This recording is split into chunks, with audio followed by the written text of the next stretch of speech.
and I thank Mr. Tuyan for his intervention. But I feel that I ought to remind him that this is a court of law which decides matters on the basis of evidence, not on the basis of political demagoguery, and not on the basis of a desire to effect regime change despite the democratic will. And certainly not on the basis of statements made by Ombudsman Jesus Crispin Remula, who professed that domestic justice would be denied, according to Mr. Butuyan, because of the lack of forensic reports and police reports. Now, I don't know which case Mr. Butuyan's metaphorical ship sailed into, but he clearly hasn't read the evidence. Whilst he was speaking, we examined the evidence, and out of that evidence we found at least 35 reports substantiating 49 of the incidents which are mentioned in the document containing the charges. Your Honours, Rodrigo Duterte was and will always remain a unique phenomenon. His style of statesmanship was novel and unpalatable to many. His expletives and hyperbole grated, while his honesty and wild popularity irritated. He spoke openly, from the heart, sincerely and truthfully. And what a contrast between him and his successor in the Malacanang. For President Rudy, his word was his word, and the people knew it. For President Bongbong, his word is for the wind, and the people will not forget it. Let me remind everyone of the letter which President Ferdinand Marcos Jr. signed, it's on the screen, and in which he gave a cast-iron undertaking that his government, and I quote, will not assist the ICC in any way, shape or form. Well, as we know, he failed to keep that promise. Rodrigo Duterte was unconstitutional and unceremoniously hauled off to The Hague. And when called upon to defend his master's actions and the said letter at a Senate committee hearing, the then Secretary for Justice, once again Mr. Jesus Crispin Remula, persisted with the same dishonest theme.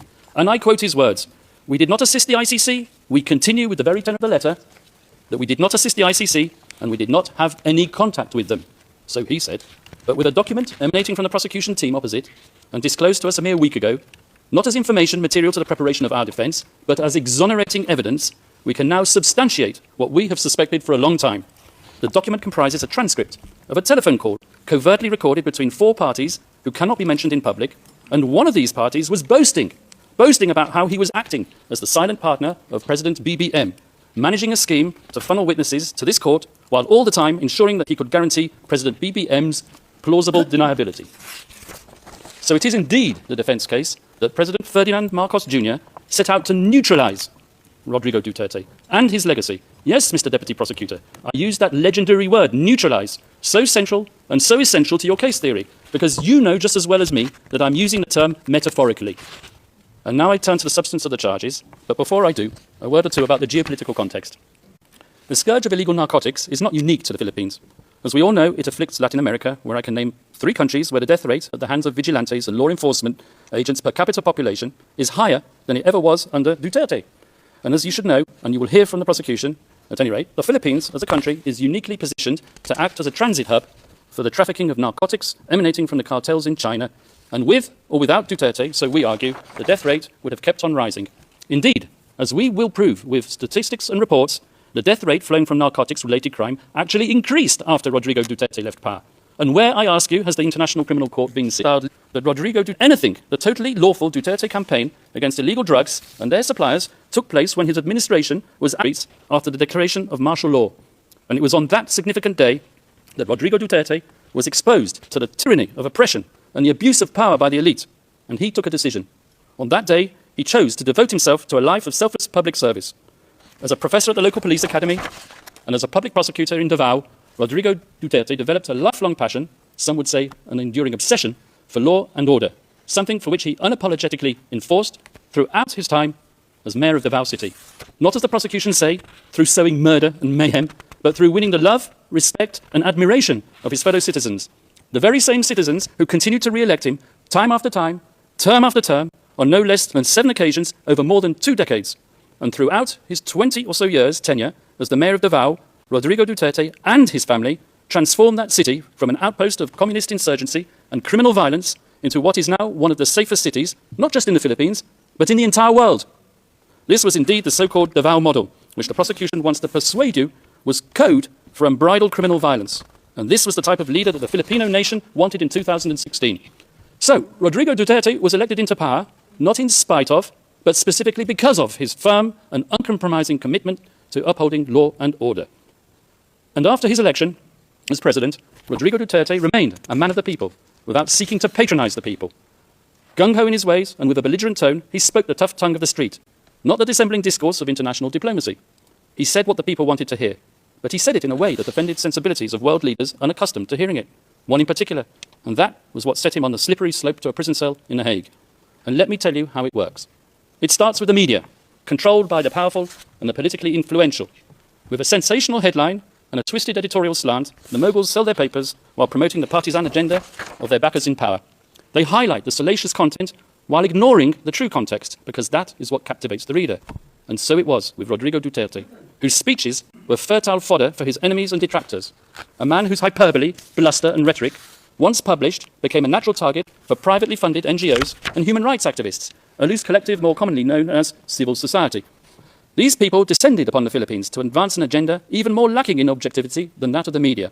And heavily funded by tycoons with even grander designs, they print their glossy reports, replete with iconic photographic images of grieving families and dead bodies in rain-swept, nighttime crime scenes, all dramatically illuminated with the fluorescent glow of neon. Images carefully crafted to shock the conscience and to sway the emotions, and, I may say, to be used by the prosecutor when they don't even relate to the charges. And they gave their slick reports bold titles lifted straight out of a James Bond movie, such as License to Kill, One Shot to the Head, You Can Die Any Time, or simply, They Just Kill. The photographers are feted and their shots exhibited as art all over the world, and the brave journalists who act as their sources win awards and Nobel Prizes. And slowly but surely, their narrative becomes the sacred, unchallengeable and unshakable truth. And so the pressure builds up, and the academics who haunt the corridors of the progressive left law faculties far away in the United States tweet their research and publish their articles pontificating about crimes against humanity, systematic attacks against the civilian population, and they point their finger at one man alone, and bandy about slogans such as accountability and the prevention of impunity. They give their gratuitous advice on what should be done, sometimes academics who formerly worked alongside the prosecutor of the International Criminal Court. Communications and complaints are filed, and the rest, as they say, is history. In any event, we're not gathered here today to judge a man on the basis of his coarse attitude or his vulgar language. This court has convened a confirmation hearing to verify whether substantial grounds exist to believe that Rodrigo Duterte, the people's president, together with various so-called co-perpetrators, over the years of his governance, devised a criminal policy of wholesale and wanton murder.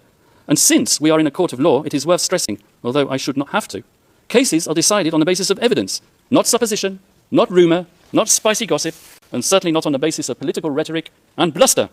Because at the end of the day, were it not for those belligerent and controversial speeches, there would have been no impetus to bring the people's president to The Hague. And when the prosecution's evidence is examined, I would ask you to keep an open mind and to question not just whether that evidence has been selectively presented, but whether there exists evidence which the prosecution has failed to produce.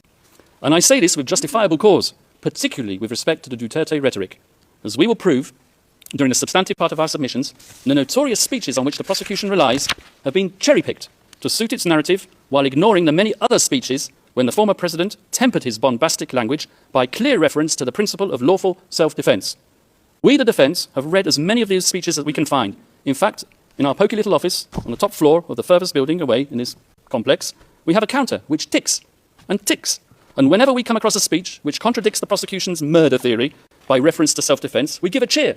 And the counter goes up once more, and we celebrate one more nail in the coffin of the prosecution's case theory. As the statistics stand, as of today, in contrast to the 20 speeches on which the prosecution relies to prove incitement to kill, we have found 35 more which say the complete opposite. Let me give you two examples from the very speeches that the deputy prosecutor himself cited today. Let's refer first of all to the famous Pietà speech, which the deputy prosecutor referred to.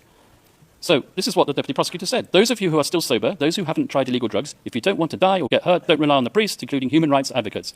They won't be able to prevent deaths, and so it goes on. But if we look further on, in the very same speech, something which maybe the deputy prosecutor didn't do,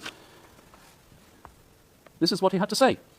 To our police officers and other officials, do your job, and you will have the unwavering support of the office of the president. I will be with you all the way. Abuse your authority, and there will be hell to pay. For you will have become worse than criminality itself. Well, there you are. You have it straight in your face. Pexo, exonerating evidence within what is claimed to be the prosecution incriminating evidence. I won't take up my time by showing you the second speech, but there is one. If I have time at the end, I will show it to you.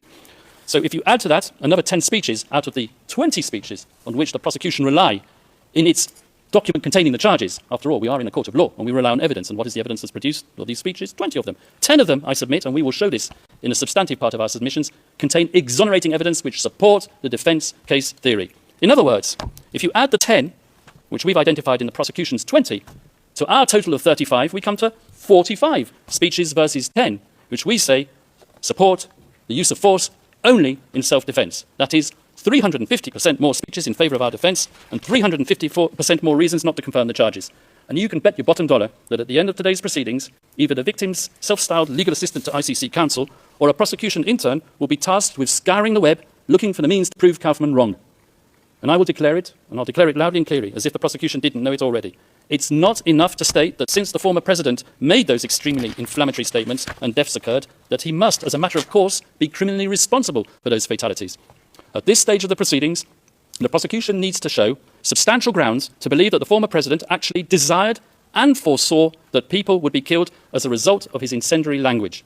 For the prosecution to assert that Rodrigo Duterte hoped for deaths to occur or was recklessly indifferent as to whether deaths would occur, which he was not, that's insufficient. So once more for the record, Rodrigo Duterte's language was aimed not at suspected drug pushers as the prosecution would have it, but directly at those poisoning society with their substances, and not, I stress, with lethal intent. His rhetoric was calculated to arouse fear and obedience, to instill fear in their hearts, and to inculcate a respect for the law in their minds. Nothing more, nothing less. That was his intent, and it was not criminal. And as many of these drug pushers demanded to enter prison, I remember seeing the images on the television, lining up to surrender and to enter prison. Now, I challenged my colleagues opposite to prove otherwise, because as we all know, in a criminal process, the burden of proof is on the prosecution. They brought this case, and they need to prove it. Rodrigo Duterte need not convince the world of anything, and that is to his fortunate advantage given his current medical condition. He stands behind his legacy resolutely, and he maintains his innocence absolutely.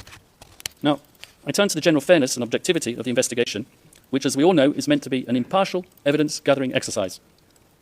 As an ex-prosecutor myself, I'm used to investigating agencies, pursuing all reasonable lines of inquiry, assimilating all testimonies, and digesting all documentation and forensic evidence, recommending who to target for prosecution, but not so with this prosecution. When we, the defense, study the course of the investigation in this case, one thing is plain as a pikestaff. The chief prosecutor of this court, Mr. Karim Khan, not only failed miserably to carry out his duties under the Rome statute, requiring him to examine exonerating circumstances as well as incriminating, but he single-handedly contaminated it, so we alleged, by pursuing a one-track crusade with a view to a predetermined objective. Let me explain. Although the ICC officially authorized an investigation into the so-called Philippines situation in late 2021, it was deferred a few months later back to the Philippines for the official investigation to resume only in late 2023. But the real meat of the investigation into Count 1, relating to the activities of that fictitious construct, the Davao Death Squad, had effectively started way before then, with the sole objective of nailing Rodrigo Duterte. Indeed, all the way back in 2018, during its so-called preliminary examination, the prosecution had an individual who will be referred to as P1 handed to them on a silver platter. This P1 had been interviewed at an earlier date by none other than Chief Prosecutor Karim Khan, in his former capacity as a private lawyer, and the self-professed legal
Rodrigo Duterte's role as the mobster-in-chief. The same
amidst her preparation.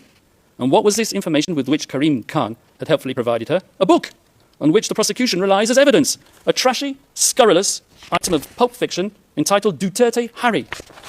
Your Honours, the picture on the front cover of that book says it all. It really does scream objectivity, doesn't it? I say that sarcastically, of course. Fortunately for us, the defence, the appeals chamber, has now disqualified Chief Prosecutor Karim Khan from this case. A welcome development as a matter of ethical propriety, but in our opinion, too late in the day to salvage the integrity of the investigation that he had supervised.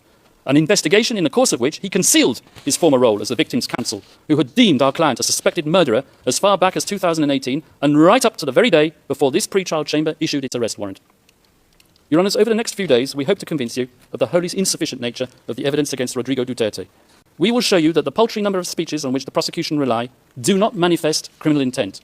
We will also convince you that as hard as they tried, the prosecution's investigators couldn't get even one of its criminal cooperating witnesses, whose reliability is next to zero, to admit that they heard the former president, Rodrigo Duterte, give an order to kill at any time relevant to the charges, or with respect to any of the incidents. And we hope that when you conclude your deliberations, Your Honours, that you will dismiss these grievously misplaced and politically motivated charges. We will ask you to send Rodrigo Duterte back to his family, and we will ask you to give back to the Filipino people their Tatay Digong. Thank you, Your Honours. The presiding judge.